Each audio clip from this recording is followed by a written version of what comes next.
Good morning, good evening, good afternoon, good middle of the night if you're someone on the show today, and you'll find out. Thank you so much, Gooners, for making the Highbury Squad part of your day.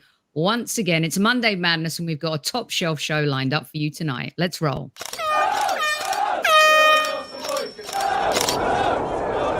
Mind the gap between the train and the platform. Please stand clear of the discussion doors. The next stop is Highbury Squad.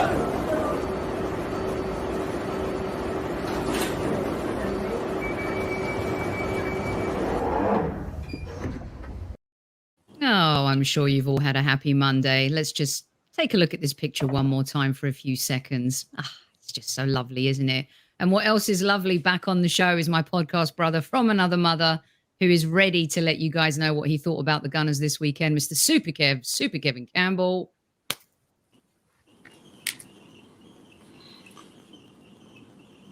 Squaddies, good to see ya. And listen, let's go at ease, because you know what? We're feeling good. Cooling the gang. Take it easy. At ease, squad. Brilliant stuff. We have a very special guest for you as well this evening. We've been trying to get him on the show for a while now. Here he is, very busy man, writing, waxing lyrical about the Arsenal for Football London, Mr. Kaynak. Did I do it right? Perfectly pronounced. Perfectly pronounced. Couldn't have done it better myself. Smashed it, Sophie. Thank you so much for joining us, Kaya. Thank you so much. You were at the game yesterday. Kev was covering the game for Stadium Astro as well for international audiences. Kaya, Kev, I'll come to you first, and then Kaya, because I want to dive into the press conference with Kaya as well. Super Kev. The squaddies were out in force during chat last night. Absolutely loving it. There was no negativity. What was there to be negative about in terms of the result? Tell us what you saw, what you thought. You were doing the show with Charlie Adam. Did you go in two-footed studs up, Kev? I hope you did. No, not two-footed, but he got a couple of reducers. Let's put it that way. He got a couple of reducers. What I will say, Sophie, is before the game we had a long build up to the game, and I was talking about if Arsenal are going to be taken serious, obviously they've got to take down Liverpool, and anytime there's a transition of power in football, there's going to be resistance. And I said this is a game where Liverpool are going to turn up. That's for sure. You're not going to see the Liverpool that played against Brighton. You're not going to see the Liverpool that played against Fulham. You're going to see the best Liverpool. And to be fair to Liverpool, Sophie, they performed yesterday. They played well, but we played better. It's been a long time since I've been able to say that, Sophie. We played better. We're out the trap so fast. And that first goal summed up how good we can be. Cut Liverpool open, Saka to Odegaard, and that inch-perfect pass, 1-0 up in the first minute or so. It's incredible. That puts Liverpool on the back foot, but you're saying to yourself, go and get a second. You know, we're so hyped. But Liverpool, the great side that they are, they play themselves into the game and they peg us back. Good bit of movement. And, you know, it was a really good goal. But, Sophie, I've got to say, Gabriel Jesus, I've got to say, I mean, one time I saw him at centre forward, then he was at the back, and then he was picking the ball up in midfield, setting us up. And if you notice, when he has the great feet in midfield for the second goal and he plays it to Martinelli, who is at centre forward? Do you know? Gabriel, the centre-back, is centre-forward, occupying their defence. Okay, so Kev is in Malaysia, by the way, you guys, and literally put 10p in the meter. You jumped out when we lost you for Gabriel, Kev, when you said, who was at the front? It was Gabriel. Keep going. Who was at the front? Gabriel was the centre-forward, occupying their defence. So when Martinelli checks back on his right foot and plays that ball across, they have Gabriel to deal with. So the ball runs through. They couldn't just deal with it in the easy. The ball runs through, and Saka's there at the back post like any good winger is. I'm telling you, Sophie, this was so important for us to go in with our noses in front. And then Sophie, second half, I thought, listen, they scored a good goal, but I thought we were superb second half. I really did. I thought we were superb. I thought the intensity was right. I thought the spacing was right. I thought Tomiyasu was incredible. He was right. Look, there's so many good performances. To concede 2 goals at home to a great Liverpool, Terminator, without a shadow of a doubt. If that man's coming for you, man, Salah give up, tapped out. Nah, not for me, this guy. Not for me, this guy. He was, for his first start, he was outstanding. And it just goes to show we can rotate with any of these defenders and still look the business. Still look the business. Listen, Gabriel Jesus, again, ball comes in the box. He's first to react. He's there. Thiago, who I thought had a decent game, he's a good player. Catches him, goes down, penalty. And the star boy, Saka. I mean, the balls to go up and win it. Win the game for the Arsenal was absolutely fantastic. So do you know what? Liverpool didn't really have any more of the play. We were the dominant team. We could have gone on and scored more, but you know, let's save it. Let's save some of these stuff up, and let's enjoy the fact that we could take down a rival, because people are still trying to say, but it wasn't the Liverpool. That nonsense. Yeah, cry. Nunes. I thought he had a decent game, to be fair. But Sophie, nobody could say we haven't played teams who can hurt us. This Liverpool side, arguably over the last 4 or 5 years, have been the most consistent team in the world, along with City. We take them down. That is a big statement for Arsenal. Massive. So I'm very proud. Very good, Kev. Great analysis. And by the way, if you hear a crackling sound, we don't care, because we're taking Kev however we can get him tonight. He's up at 3 o'clock in the morning. He's working for Stadium Astro, and we have him, so we're keeping him. So if you like Doctor Who and Daleks, this is the show for you tonight. There's no doubt about that. You mentioned Gabriel Jesus. If I sound like a Dalek, forgive me. You mentioned Gabriel Jesus, and Kaya, I wanted to, Squawker came out with some stats, because James last night was trying to quantify and explain exactly what Jesus does, and goes, I don't even know how to begin to tell you or quantify it. Well, they have. He's the only player in Europe's top 5 leagues this season with 10 plus shots on target, 10 plus chances created, 10 plus tackles made, 10 plus take-ons completed, 10 plus aerial duels won. The complete forward is what they are saying. Kaya, you were there. You were in the stadium. You watched the game. You were in the presser with Mikel after. Let's start with your analysis of the game. We on last night's show, we were talking about that 25 minutes in the first half. Kind of, it looked a bit, is this how it's going to go again with Liverpool? But the way this team continue to overcome adversity this season, massive lessons from last season, perhaps. Give us your take.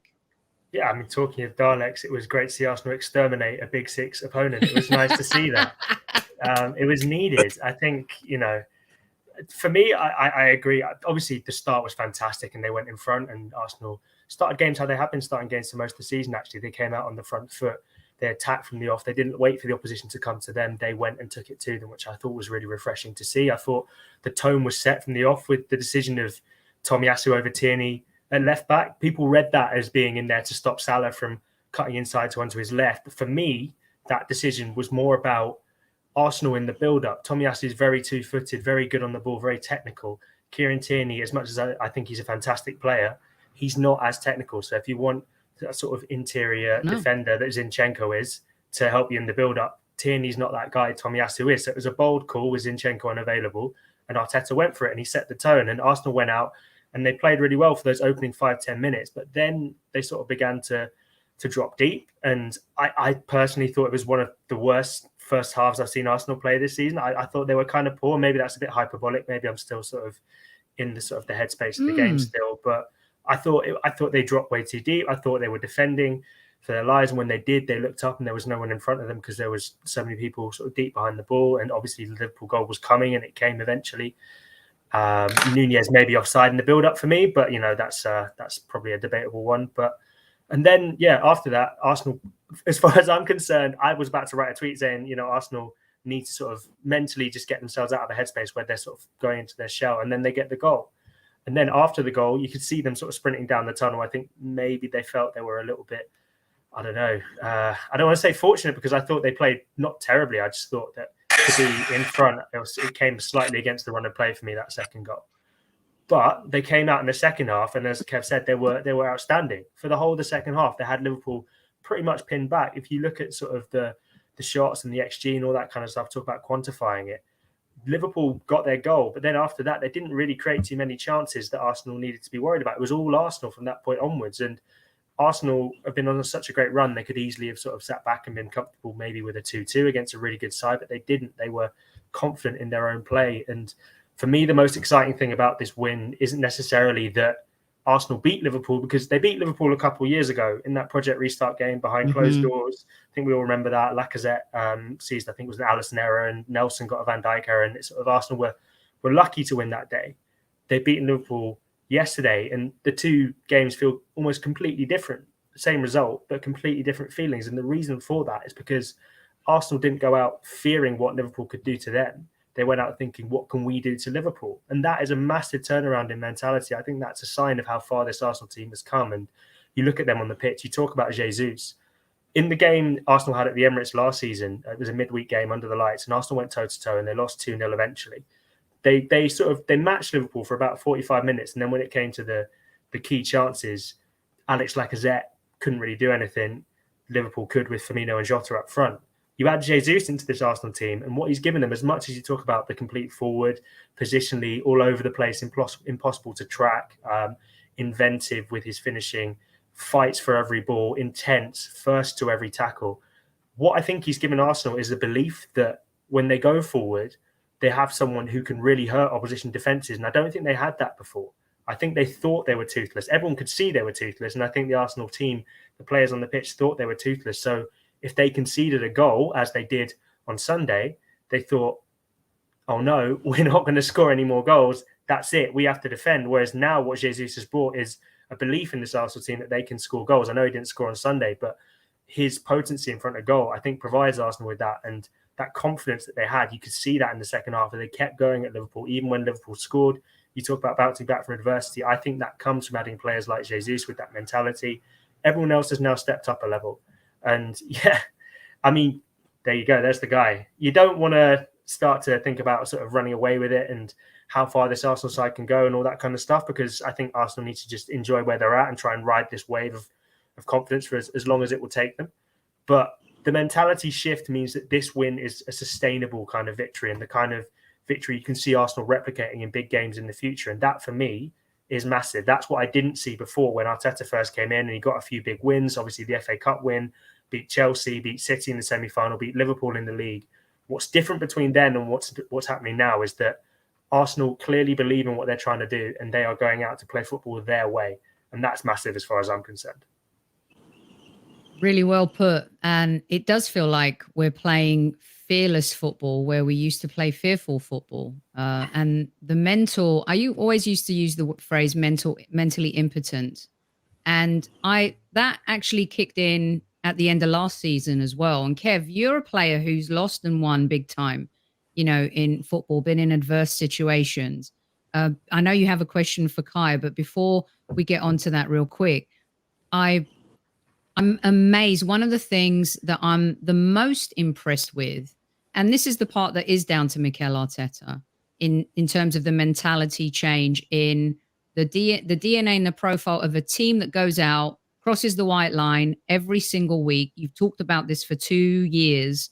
And I think more so now than even last season, because last season, like Kai said, when we kind of won, you didn't want to get too excited. When is it when? And it happened. This season, there seems to be a bite and a difference. The mental attitude is completely night and day. Talk us through that a little bit, having kind of worn the shirt and played both sides, if you like. So that when I watched Arsenal in previous seasons, obviously I'd probably drove people mad saying to them that, you know, the mindset, them crossing the white line, you know, the things that they lacked basically when they go on the pitch, being able to compete, the consistency that they're going to need, etc., etc., etc. We all know about that. But right now, from pre-season, so if I'm honest, from pre-season, you could see things had changed. I don't know if it's a bit of what happened at the end of last season as well, where you felt the pain of losing out to that lot down the road. And it was a great opportunity for some of these youngsters to get into the Champions League. And they weren't quite ready. Whether we like it or not, they weren't quite ready. So they've gone away. It's like a backpack. You go away and you think to yourself, we got to get better. And everybody's come back with a mindset, we're going to bring it. And you look at what's going on right now, because realistically, there's what, 3 players who have come in and made a difference. 3 players, and even Zinchenko didn't play yesterday, but it's already part of the Arsenal DNA again now to win and to adjust and to play with intensity, to play with a speed that many teams cannot live with. So many teams can't live with. When Arsenal stepped it up in the second half, Liverpool couldn't live with us. That tells you something. Arsenal are doing a lot right. We still make mistakes, Sophie, because we're still learning on the job, of course. But you know what? Because of the mindset and because of the flexibility of the team to adjust and respond to whatever happens on the pitch, we are starting to see on Arsenal now that 9 games played, so 8 wins. That's huge. That is huge for us. And you know what? It makes you even look at the Man United game even more so now. I've been trying to forget about it, Kev, because it's... But, you know, because we've been so consistent, and that has always been our issue. We'll win one game. I tell you what, when Liverpool equalised the second time, that would have been so easy for Arsenal then to start sitting back and expecting Liverpool going to start to come on top. But they didn't. They stayed on the front foot and they took them out. Sophie, listen, the transformation is fantastic, but we're not finished yet. Let me tell you why we're not finished yet, Sophie, because I truly believe this team could get a lot better. They've only played 9 games or so together in the league. They're still working each other out.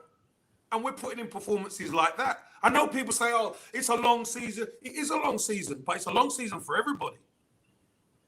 That mentality, as long as we keep that mentality, we're gonna be okay. We're gonna be okay. We have to be taken seriously now. And you see Liverpool, you see it start to get chippy. You see people start to mouth off, and you saw it start to get physical. You know what that means, Sophie? We've arrived. That's what that means, Liverpool. Because before, there was none of that before with Liverpool. Now, all of a sudden, you're starting to see Liverpool. Henderson lose his head. You're starting to see all sorts going on. That means we've arrived, Soph. We're annoying again to people, and I love it. I want to become even more annoying. Let's annoy them. You know, they just can't. We've been the dartboard for so long, and they've enjoyed it so much. But it's fellas like this attitude, this... I love, you know, Benjamin White. He's got that, you know, he does little things on the pitch. You're like, oh, that was a bit naughty. He gets away with it, you know, but also what a player to kind of, you know, have to be pushed into the right back position, never complain, never moan, just got on with his job, has shown. I mean, who did he skin on the right side? Was it Harvey Elliott towards the end of the game? You know, taking it down the byline, doing those kinds of things. Unsung hero, Tomiyasu yesterday, big time. benched Mo Salah. I mean, these are big moments. These are big moves. And Kaya, you are around the club. You're around the team. You're in the press conferences. You've been there from the beginning of Arteta's tenure to now.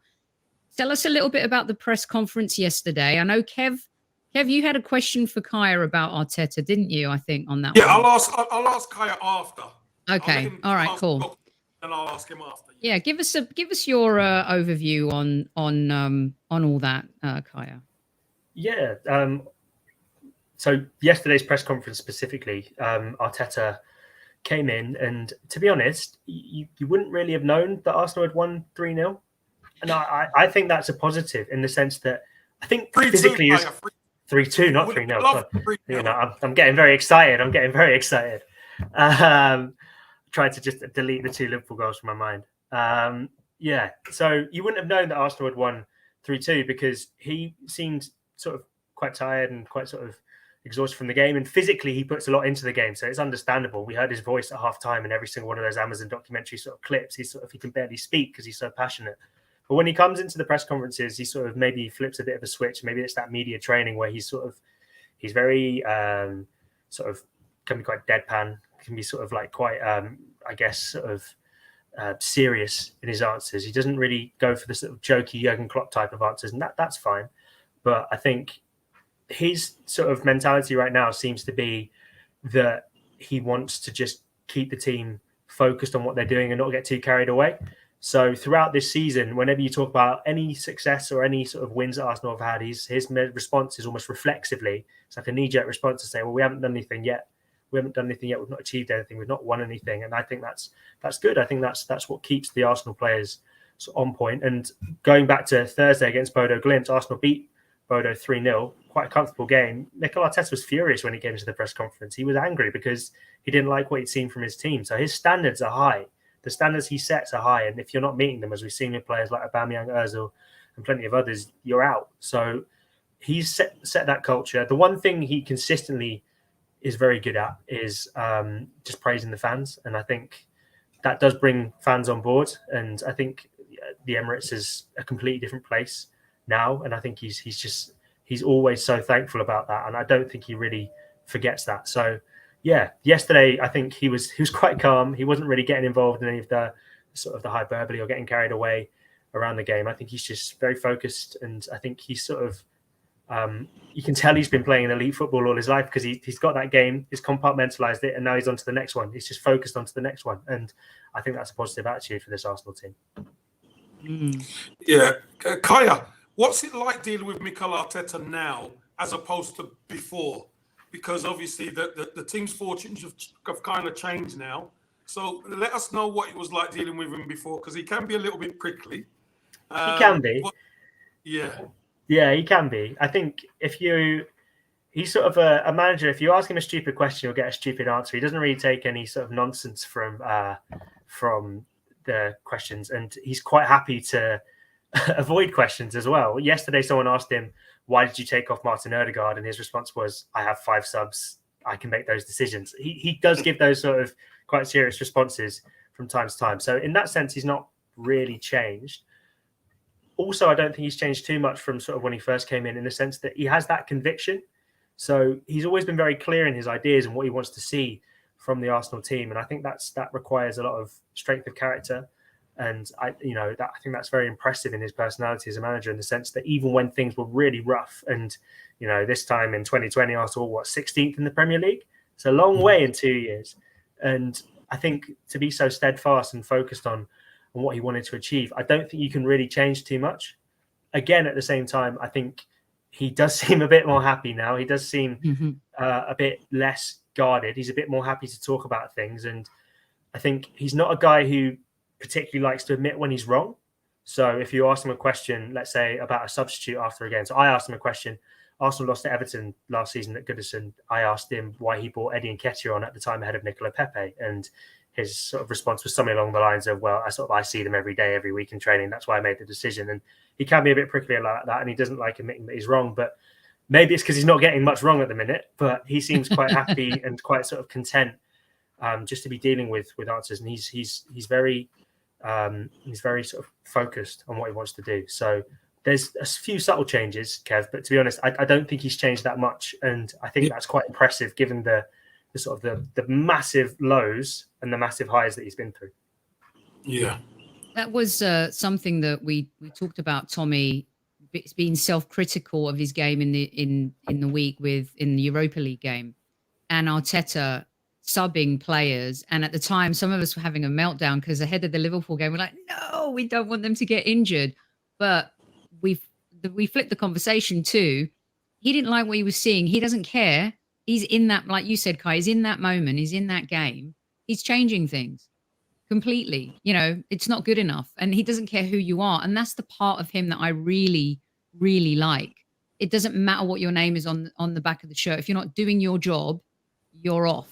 You know, there was a moment that was really, has become controversial in the sense that Jurgen Klopp is complaining. And of course, you know, if the grass isn't wet enough or the wind blows a certain way, Mr. Klopp will find an excuse.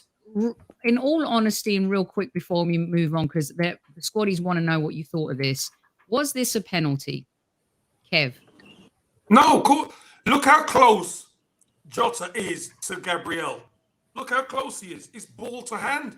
He kicks the ball so hard and so quick. Gabriel can't get out of the way. That's why they've never given the penalty. And does it touch his hand? Yes, it does. But if somebody's right here and I kick the ball against his hand, there's nothing he can do about it. It's not a penalty. And listen, if it was given, we'd have to take it. But I think finally some sense has been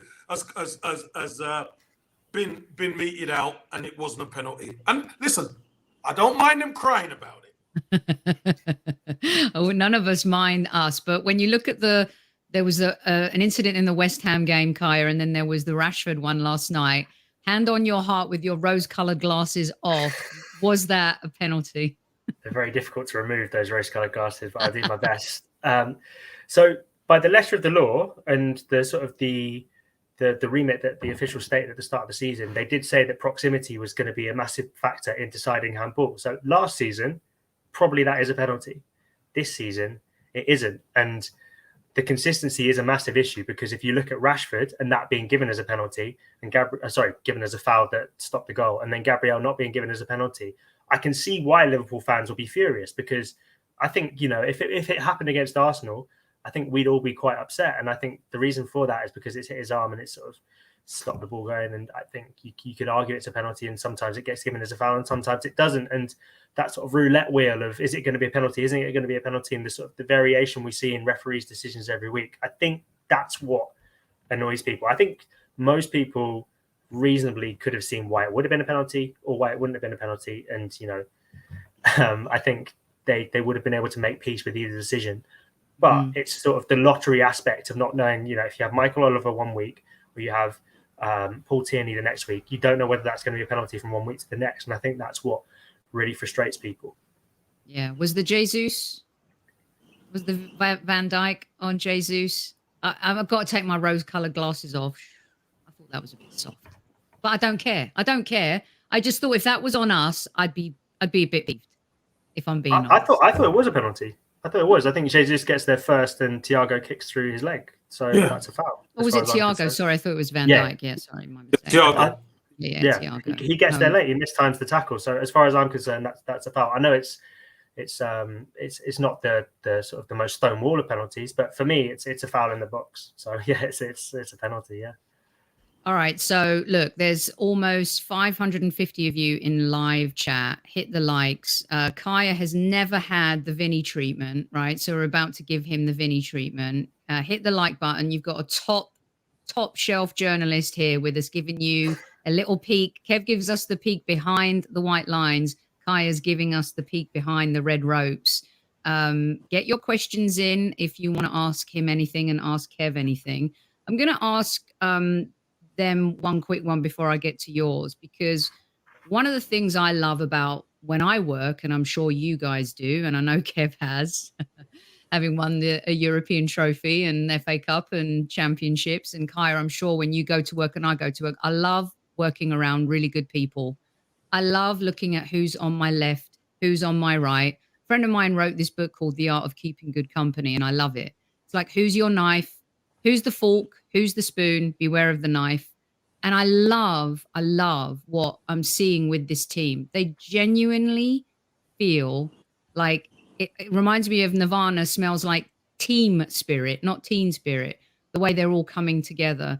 Kai, you're around these guys a lot. You go to training. I think in the past we've been sold a lot of, kind of really nice PR lines and stuff like that. When Martinelli says that, he's so happy, he feels like this is his family, it feels that way. Tell us a little bit about the atmosphere, the spirit, what you see. Yeah, I was fortunate enough to be on the preseason tour in America. So I got sort of the site, and I think when it's preseason, maybe players are a bit more. Kev will be able to expand on this a bit better than me, but maybe they're a bit more relaxed, and obviously they're intense because they're starting the season. But there's a bit more of a relaxed atmosphere around the place, and everyone seemed to be just getting on really well. And all the sort of the noise coming out of the camp and speaking to everyone was they were getting on really well. And I think there's not necessarily, obviously you've got the Brazilian clique and the Portuguese speaking clique and the English lads hang out together and French guys hang out together and all that kind of stuff. But I think what Mikel Arteta did in the summer, which was quite interesting when I found out about it, was for pre-season when they're having dinner, they'd swap the tables each night. So you get assigned a different table. So you'd be sitting next to different people each night. And that meant that they sort of started talking to each other. So Emile Smith-Rowe chatting to Marquinhos. They don't have any language in common, but they're still good friends. Like they're getting on. And that makes a massive difference. And I think Arsenal maybe in the past have had characters who aren't as into the whole team sort of spirit and family bonding. The team ethic. Yeah, ethic, exactly. I won't name those names because I think everyone knows who I'm talking about. But I think now those characters are gone, and I think everyone is sort of pulling in the same direction, and that's massive. Arteta's always spoken about culture. That's always been a big thing for him. So yeah, it's positive. They've definitely improved, and you see it after goals. Every time they score, they have a massive huddle. They all compose themselves together. They all work together. They all sit there and they take a moment and they sort of remind themselves that they want to refocus, but they're all together and they're all in it together and they all stick up for each other. Moments like that before the game, moments after goals, they're all huge. So yeah, I think this Arsenal team, a team is always going to come out and say we're united, but actions speak louder than words, and I think we see it every game. We see it in the way they're sort of sticking up for each other. I think that's massive. I mean, you see it in the happiness they have for each other when they score, like Tommy with Martinelli there. It's massive. So yeah, this is a team that really feels together. Ben White in his post-match interview said, "Yeah, we're a family, and we also happen to be quite good at football." So it's really nice to see. And I think as fans, observers, journalists, whatever, we look upon it, and it's a lot easier to identify with it when they all seem like they're nice guys and they're all getting on. Maybe it's not essential, of course, but it's nicer. And it's what, for me, being part of being a fan is about, is connecting to the team. And I think you can connect a lot better with the team when you see the team spirit is high, like it seems to be now. It's been a long time since fans can't make a choice when they go into the armory or order a shirt online and which player am I going to get on the back. It's been a really long time since we've had players that we can fall in love with again, and you're 100% right on that, Kaya. And no matter whether you're going to the Emirates and you're soaking up that atmosphere, or you're a traveling fan and you love going away, or you're a fan who was here on the US tour, or you're watching, like we have listeners this evening from Nigeria, Liberia, Australia, India, the US, Brazil, Ecuador, Malaysia. It's a beautiful thing to see, and the energy and the swell of that energy, Kev, is definitely building. Right, get your questions in. Let's see what we got here. This one, guys, for you. If we beat Chelsea and City, what do you think? Is this our time to lift the trophy? So here, I think one of the things that Arsenal fans are always having, we always have to prove ourselves. And when you lose a lot of respect in the Premier League, maybe not as a big club, but as a Premier League team, those things are tough, Super Kev. And once again, Liverpool was a test. Well, we passed that test. Tottenham was a test. We passed that test.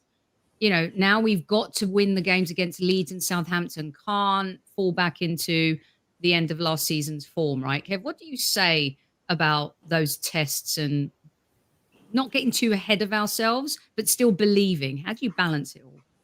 Well, being part of an Arsenal side that has gone through something similar, and being around them, 89 was kind of that season where, Arsenal hadn't won the leagues for a long time, and there are certain hurdles that you're going to have to get over, through, under, around, whichever way, shape, or form.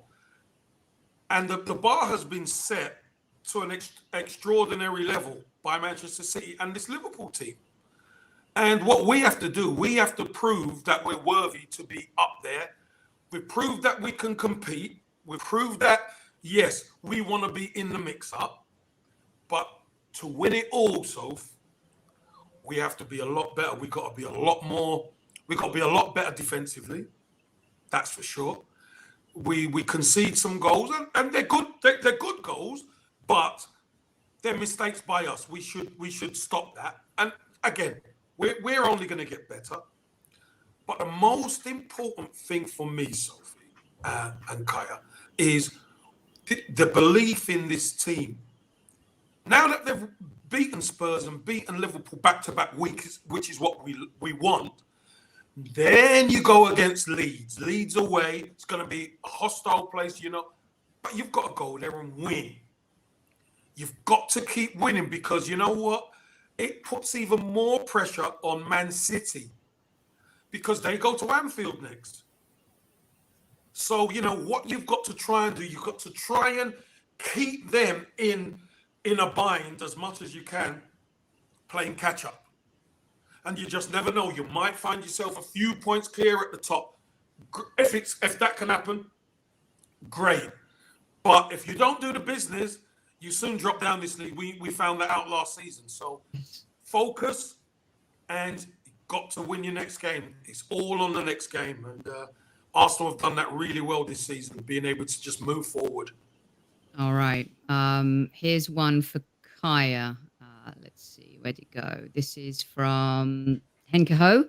Hi, Kaya. When you come to the transfer window times, do you have a rule before you post a rumor or a story? Oh, let me do that at the end, because there was another one about January, and there's tons for you, as you can imagine, Kaya, about January. Some fans saying we're 2 away from this season. Kev was last January was saying we need 8 players. Well, look what we did last summer and this summer. What do you think? Are we in the transfer business for January? Seems to me prices might be jacked up after the World Cup. What's your take? Yeah, it depends on, I guess, who they look to go for. I think it was quite clear by the fact they looked to go for a central midfielder on deadline day that that's a position in the squad they want to strengthen in. They also want to strengthen the wing positions, and left centre back is a position Arsenal have been targeting.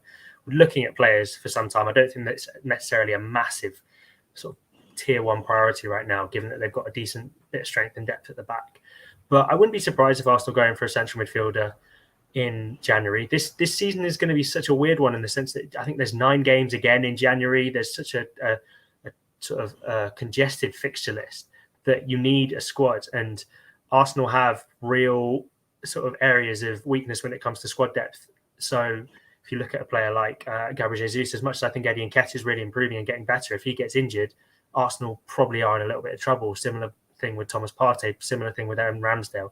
I'm not expecting them to go out and sign a striker or a goalkeeper in January, by the way. But central midfield is a position that I do think that they could look at. I know Danilo Pereira, the guy at Palmeiras, was someone who they were sort of targeting around towards the end of the window.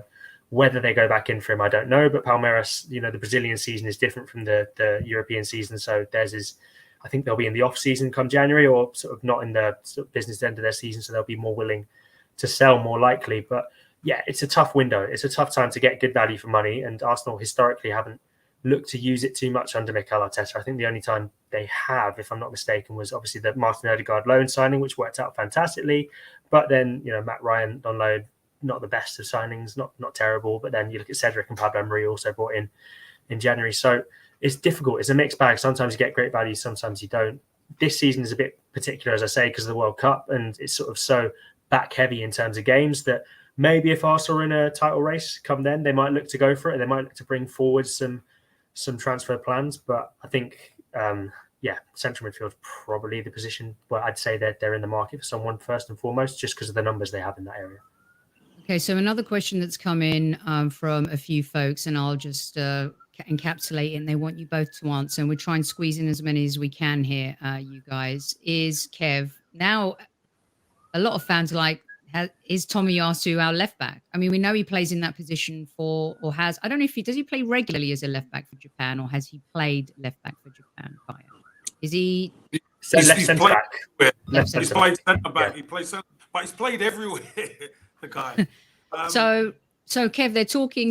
We got Zinchenko, we got Tierney, and we've got Tommy. You've got Benjamin, of course, on the other side. But the question from everyone is: has Tommy is Zinchenko going to be in the midfield in the end? What's your take on the left back situation right now? Here's my take, Sophie. Whatever 11 Mikel Arteta picks, this just goes to show they all can perform. Tierney can perform. Tomiyasu can perform. Both fullback positions, he can slot in as a centre back as well if need be. But I think we've got an embarrassment of riches now. Whereas before we're saying, about left back, now we've got 3 who can do the job there. We've got 2 who are really, really strong at right back as well. Ben White, and we got Tomiyasu. So whichever way the manager wants to go, and you know what, we might see a change at times with it go to a 3 at the back. You never know. We might see that at some stage in the future. We've got Tomiyasu who can do both. He can play left side or right side. So I just think it's a nice problem to have. So. And Kaya, from what you see when you go to training and you're at London Colney, and I mean, it is, a few of us had a bit of that's a big call, Tommy at left back, but obviously it worked. It's not a Xhaka at left back call, that's for sure. What do you think? What do you think is going to happen with that position once everyone's fit? I think Mikel Arteta will change his lineups depending on the opposition. You look at what City do. Sometimes they'll play Cancelo in that position. Sometimes they'll play Nathan Ake in that position. They mix it up depending on what they think the strengths are and the weaknesses are of the opposition. I think, as I said earlier, I think Tomiyasu was chosen because A, because of Mohamed Salah, and B, because they felt that if they brought him in field against Liverpool playing a midfield 2, he could add a bit more depth to that midfield and help Arsenal control possession. So some days Kieran Tierney will be more important and he'll be more useful. I think against Brentford, Kieran Tierney was fantastic. And I know Zinchenko was injured, but I think that was a Kieran Tierney day in the sense that Brentford play a back 5, their wing backs come forward, that leaves space for Tierney to get in behind, it pushes them back. So it changes from game to game. I don't necessarily view it as one person is the first choice left back, and that means no one else will sort of get a chance again. I think maybe it's a bit sitting on the fence. Maybe it's not really picking a side, and I'm fine with doing that personally, just because I think there are some games that will be a Kieran Tierney game, some games will be a Tomiyasu game, some games will be a Zinchenko game, and it just depends on what Arteta feels is necessary. Like Kev was saying there, I think he got it spot on. Okay, the next question is about obviously the news of. And I have to ask it. I don't really want to talk about him, but we have Kaya and Kev here, so I do want to ask it. Oba couldn't be more wrong. Xhaka is arguably the biggest character of the lot, and look how Arteta dealt with it. Thoughts? Kev, you first on Oba in the hotel room, surrounded by a bunch of gold chains and, gossiping about his old employers. Hey, listen, it's not something we don't know. I mean, let's be brutally honest. The fact of the matter is, if you can't toe the line or take accountability for yourself, you're going to blame others. That's what he's done. He's blaming others when really he had the captain's armband. He was the main man. And he couldn't toe the line, so that's the bottom line. Look where Arsenal are now to where Arsenal were with Oba. And this is no disrespect. Oba as a player and a footballer and a goal scorer. He's still incredible. He has been incredible for us. But so the bottom line is when the manager comes in and wants to set the tempo and he wants to set that dressing room right, players need people who can lead them. If you're wearing the armband, you need somebody who can lead you. Oba wasn't that leader. North London Derby turns up late. He's not that leader. So again, you don't ever hear any self-accountability. All you hear is he needs younger players to be able to do this. He needs younger players so we can control them, etc. Can't handle the big name players. Well, we're going to see about that, aren't we? We certainly are. Kaya, you were around Oba as well. he came out earlier and tweeted that was in November, I believe, when he had first left Arsenal, when he was feeling a little bitter. Maybe just best to keep your mouth stum, but it does make that November match against Chelsea a little tasty. All 600 plus of you in live chat, does it not? Yes, it does. I feel a bit sad for him because I think it's tarnishing his legacy in the sense that I think when he left, Arsenal fans, they knew about the sort of disciplinary stuff, and there was a big debate at the time, should Arsenal have sort of sided with Arteta or Aubameyang and all that kind of stuff. But I think most people, when he left to go to Barcelona, were sort of happy to wish him on his way and wish him the best of luck with Barcelona. And because of what he'd done, he was top scorer for, I think, was it 3 seasons? It was at least 2. And scored an FA Cup semi-final, FA Cup final, Community Shield winner. All those kind of goals. I don't think people forgot that. But, you know, when these comments come out, I think people do, that memory gets tarnished, and it's a shame because I'd be surprised if, you know, Arsenal go and play Chelsea now and Aubameyang's not getting booed every time he touched the ball, and that's a shame because I think he was a great servant for Arsenal, and yes, it didn't work out at the end for a multitude of reasons, but I think it's a shame because I think he was a great servant for Arsenal, and to see it sort of deteriorating like this is a real shame.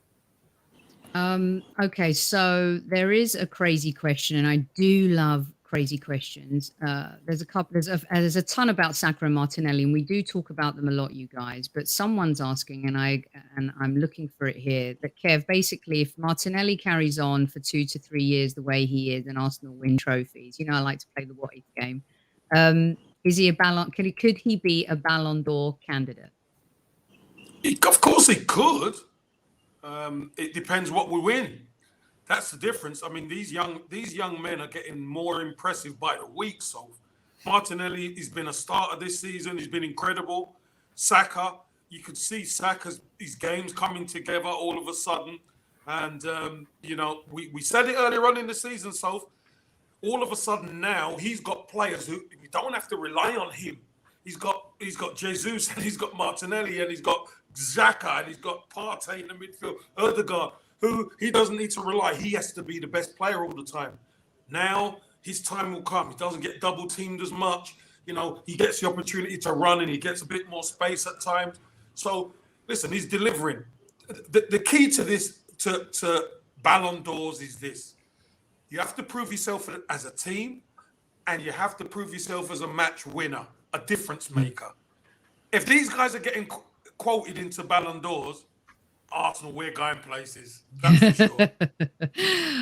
There you go. Let's have a discussion. I asked it for you. I do like the crazy questions. They're some of my favorites. Here's one that's not so crazy, Kaya, and I'm sure you hear it a lot. How much better would we be today if young Saliba was given the chance to work and develop for 3 years with the young guns? This is still a polarizing conversation, although now Arsenal are winning top of the league. I feel like most of us are getting over it. What is your take? So is that instead of going out on loan to France? To France. Okay. I don't think he'd be as good a player because I think the seasons he's had in Liga have given him fantastic experience, particularly with Marseille, playing at the Stade Velodrome where the atmosphere is crazy. It's very, very intense. And he's gone there and he's dealt with intense atmospheres and he's come back a far better player. And I actually saw William Saliba when he's playing for the 21s. I saw him in a Papa John's Trophy game against AFC Wimbledon. And I'd be lying if I said I thought he'd be as good as he is today based on that performance. He had an awful night. He made a mistake. He got sent off. It was not a good performance. I don't think he was in a good space right there at that time anyway. And I think to go back to France, to sort of be a bit closer to his family after some stuff he had in his personal life, to just be in that environment where he was going to be playing, I think it was good for him. And he'd come from a team in Saint Etienne where he was playing week in, week out in the first team. And to come and not play at all and be with the 21s, I don't think that would have been good for his development. I think the reason he's such a composed and quality defender is because he's got so many games under his belt that he now has sort of a base of knowledge to fall back on. So if something goes wrong, he can quite confidently say, well, I've been here, I've done that, I've been playing French football since I was 17, which is 4 seasons, which at the age of 21 is more or less unheard of as far as I know. There's not that many 21-year-old centre-backs with 4 seasons of first-team experience under their belt. So I think it was the right decision. I think maybe they should have sent him out on loan for that first half of the season instead of playing with the under-21s at all. That probably was the mistake. But since then, I think Arsenal have got his management spot on, and he wasn't going to play regularly last season because there were players ahead of him. He is playing regularly this season, and I just think that makes more sense. So can I add to that, Soph? You're super Kev. Yeah, but even this season, from pre-season when we saw him play, I don't think nobody saw this coming. Let's be honest. Nobody saw this. Nobody. We wanted him to be really good, but to take the Premier League by storm the way he has, again, makes a mistake now and again, like any centre-back does, but he's very good at cleaning it up and improving week in, week out. And we're so privileged to have this young man. The fact of the matter is, Soph, his confidence went through the roof the season he had last season. So to come back as young player of the year, be a full French international, etc., means when he comes back, he's like, all right, here we go. I'm the man. I could do this. And boy, have we got a player. He's so fun to watch. I love watching him play. You know, just he makes defending. It's like art. He's an artist. He's just really good, and I love how he overcomes adversity in the game. Wasn't that great at times in the first half? I agree with Kaya. Like the second half, though, my goodness, Thomas Partey was terrible in the first half. Second half, insane. Like just I don't know what happens. Well, we do know what happens in the dressing room at halftime. That's for sure. Oh, gosh. Okay, great stuff. We've got just a few minutes left. And look, I know a lot of you are asking about Henderson and Gabriel. We can't talk about that because we don't know what happened. And until we know what happened, we're not going to talk about it. And I don't think Kaya has any news on that either. And it's not our job to speculate on what was said. We'll wait for the report to come out. All right. Couple of ones being top of the league. Why don't we start here? How many possible points do you guys think that we'll get in the next 5 games before the World Cup? Asks Krishnan. Kev, we're going to do our predicting the next 5 games, by the way. So if you know me, I'll go for the full hit. You know what I'm like. I'll go for the full hit. This Arsenal team looked to me, and we seem to be better away from home. Because the opposition have to come onto us, and I think that really suits us. Listen, I know we got tough games. They're all tough in the Premier League. Make no mistake. And you can always drop points, but I always want 15 out of 15. I always want it. I don't want no losses, so I'm going for 15. Excuse me. Not only are you not allowed to call Kev deluded, but you're also a Tottenham fan who's disappeared since the North London derby. Danny, another straight red. Danny, yeah, he just changed it to Big Danny D now. Sitting all this time. Oh, right. Won a game at Brighton, have we? All of a sudden, he pops up. This is his 5th yellow card, red card this season. And guess what? Time out. Sin bin, ice hockey style. Kaya, how many points do you see us getting? I've just been looking at the schedule now while Kev was talking, and so it's Leeds away, Southampton away, Forest at home, Chelsea away, Wolves away. So 4 away games out of 5 is tough. So to expect Arsenal to get maximum points from 4 away games in the Premier League is difficult.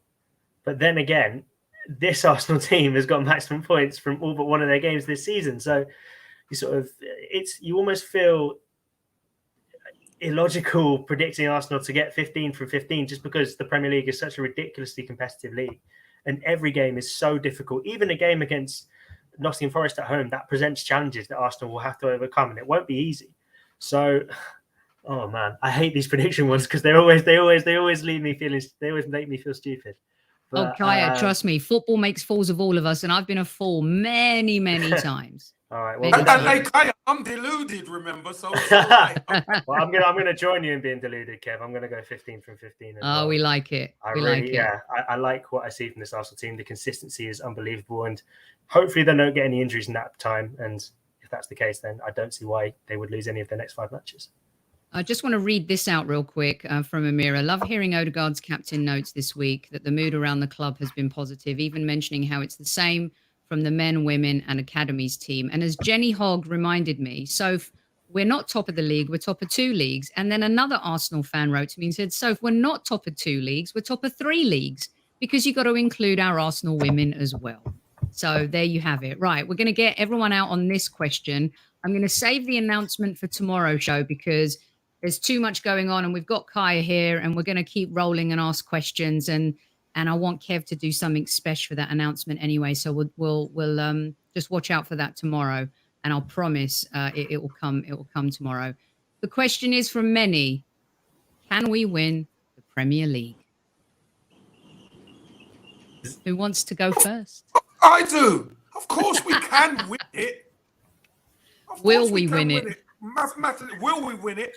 That's the whole question. Now, Sophie, if somebody said to you at the start of the season, after 9 games, you'd be top of the league, win 8, lost 1, we all would have taken it, right? If we can keep this going, the away games, and win some of those away games and beat some of the teams that we've messed up against, Southampton and all that, we've come unstuck against in the past. We got to keep proving our credentials, Soph. That's the whole point of what this is about. It's going to be tough to take City down. And you know what, Sophie? It might just come down to those City games. You never know. Because the way they're going and the way we're going, it looks like, that might be the difference maker. City will lose to Spurs, guaranteed every year. Kaya, am I crazy?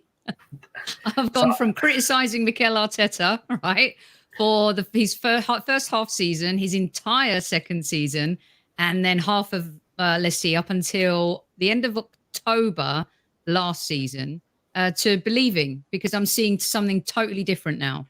Go on. So I've seen a few people talk about comparisons with the season that Leicester won the league. And the reason for that is it was a Premier League in transition. So Liverpool aren't, as much as they played quite well on Sunday, they're not what they have been over the past few years. Chelsea are in a period of transition under new ownership. Spurs still are a bit unsure of themselves. Man United are a whole different conversation altogether. So those are the sort of 4 of the other 5 Big 6 teams. And it's not looking like a Leicester season in the sense that one of the other teams from outside the Big 6 is going to come up and potentially do it. So then you're narrowing it down between basically Arsenal and Man City as the 2 teams. Which team will be more consistent throughout the whole season? I personally think it's maybe a little bit dangerous to start talking about title challenges for the reason that I don't want people to say Arsenal have to win the league from this position. I don't think anyone is saying that, but I don't want it to be deemed when we get to May and let's say City do beat Arsenal to the title by a couple of points or whatever. I don't want people to think that this season has been a failure for Arsenal, because I don't think that's the case at all. For Arsenal, the target was top 4. Anything else is a bonus. So whatever happens from this point on is positive. Can they win the league? Possibly. For the reasons that Kev outlined before. City have dropped points against teams that they should have beaten as well, by the way. They dropped points against Aston Villa. That's a team who, as far as I'm concerned, are one of the poorer sides in the Premier League, and they couldn't beat them. So Arsenal probably will do that across the course of the season, but they haven't really done it yet. So it's difficult to see Arsenal being more consistent than City. It's difficult to see this Arsenal side putting up 90 points like City do. And that is what you realistically have to be looking at if you want to win the Premier League. It's 90 points. It's nothing less. And that is very difficult to do and sustain across the whole course of the season. It probably comes down to injuries and fitness among those key players. And if they can keep those key players fit and have them playing every Premier League game and sort of at those elite levels we've seen over the past few weeks, maybe. Even in the course of this sentence, I'm swaying back and forth going, yes, no, yes, no. I don't know. I really don't know. I don't. And it's okay to not know. It's really okay. I'm gonna stick with that then. I'm gonna say I don't know. I'm afraid. Sorry, guys.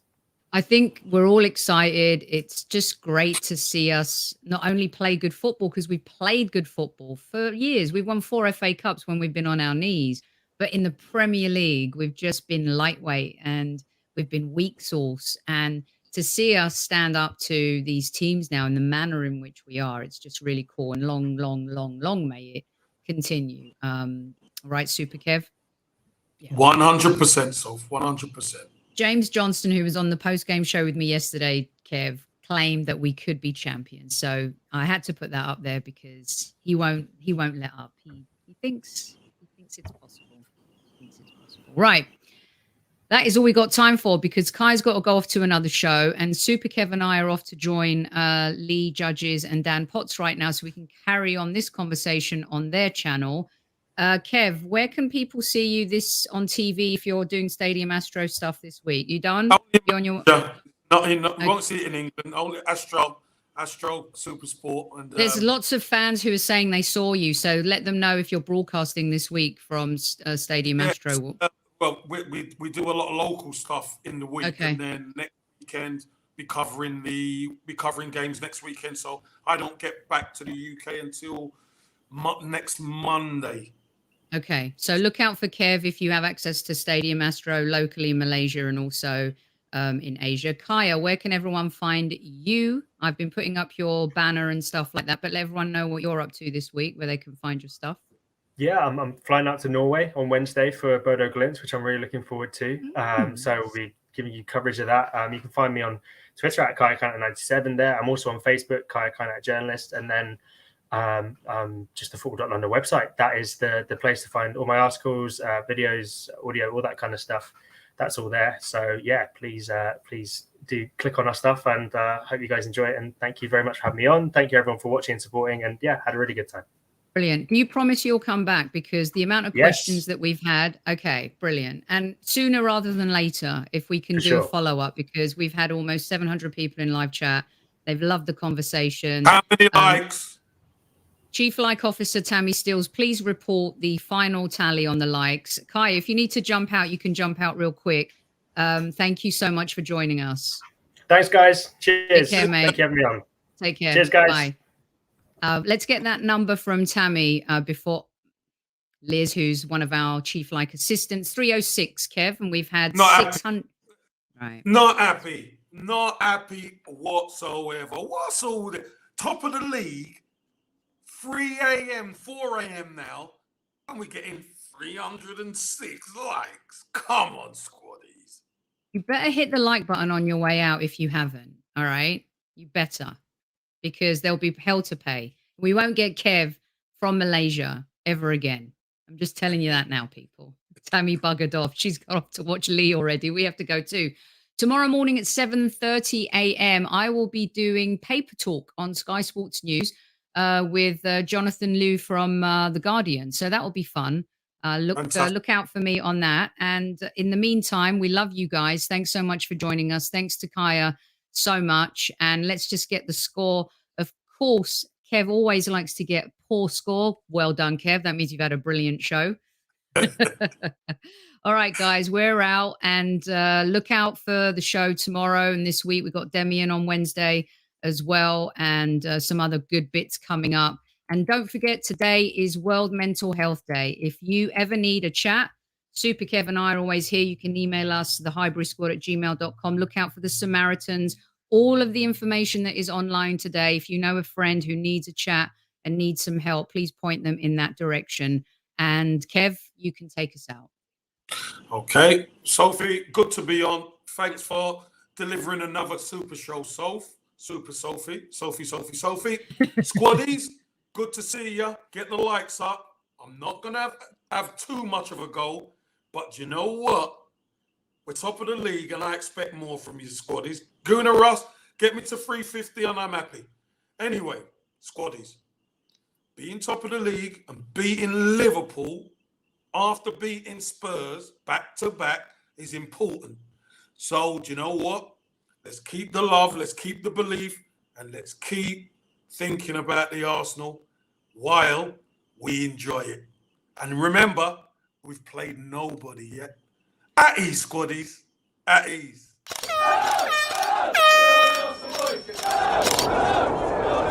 Mind the gap between the train and the platform. Please stand clear of the discussion doors. The next stop is Highbury Squad.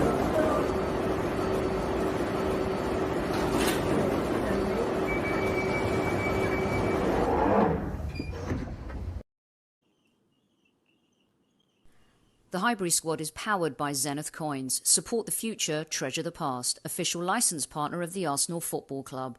Follow @ZENITH Coins across all social platforms.